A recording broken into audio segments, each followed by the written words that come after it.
I am Jeff Murray, and I'm also T-Monster Games.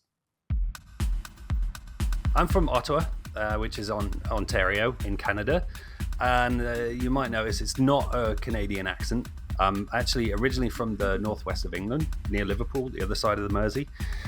And the last place I lived in England was Nottingham. That was about 20 years ago now.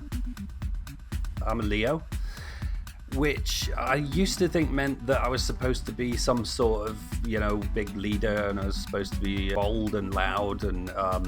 But experience has taught me that I'm not that person, and that the Leo part of me is probably more to do with sort of creativity and being passionate about things that I love.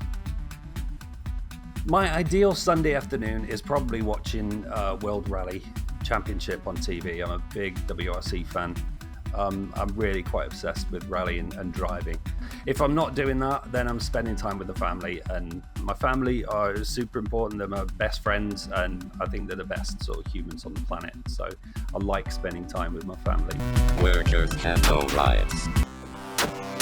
At the moment, I'm working on a Berserker-like, I like to call it. It's based on the old arcade game Berserk.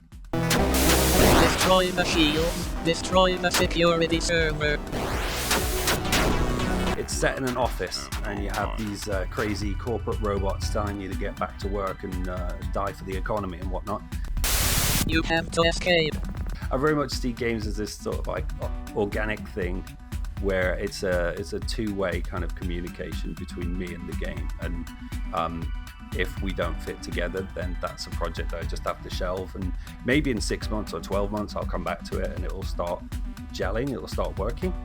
But initially, I'm looking for some sort of connection between me and the game so that I can easily know what it needs next, rather than have to force things into it. I grew up in the 80s in New Brighton, which is opposite Liverpool, and there were a lot of arcades along the promenade. When I got out of school, I'd go down to the arcades with my mates, and we'd spend a lot of pocket money in the arcades when I wasn't spending it on sweets. And Battlezone was the game that really that dragged me into it. Battlezone blew me away. This idea that you had these goggles, and you look into the goggles and your head's in a different universe. It's in this amazing vector world. And in the 80s, I mean, this was virtual reality. It was insanely good. I think at that moment, I really wanted to make games. I really wanted to, make my own universe like Battlezone did. I got a job working in internet support, doing shifts. And that was when I found out about browser-based games. And I thought, well, these things are quite small, they're quite simple, and it might be a way that I can get back into making games, that I could actually do this and make some money from it. So I learned how to make browser games. So now I'm making indie games, and I make games for PC, for VR, for Xbox, and ZX Spectrum, an old computer that just won't die. Ready? Go! I have to make games, right? There's no choice in it. I don't have a choice. I've tried doing all kinds of other stuff. I've tried acting and drama. I've tried working in factories.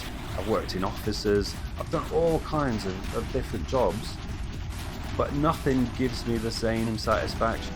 When you look at games, and when you look at indie games, you're looking at the developer's personality. I think you're looking at, in every single mechanic, in every single graphic, and every decision that's made in an indie game, you're looking into the developer's personality and into their soul almost. And it's like a connection between, the developer and the player, I think, like some kind of, disjointed connection. And if we can connect on some level, and you can come away with, that was fun, or I like that bit where everything went mad, then I'm happy, you know what I mean? That's all I want from the games. I just want people to just come away with something. There'll be something that I feel at the time of making it that will go into the game, and it would be nice if sometimes that made some sort of connection with people.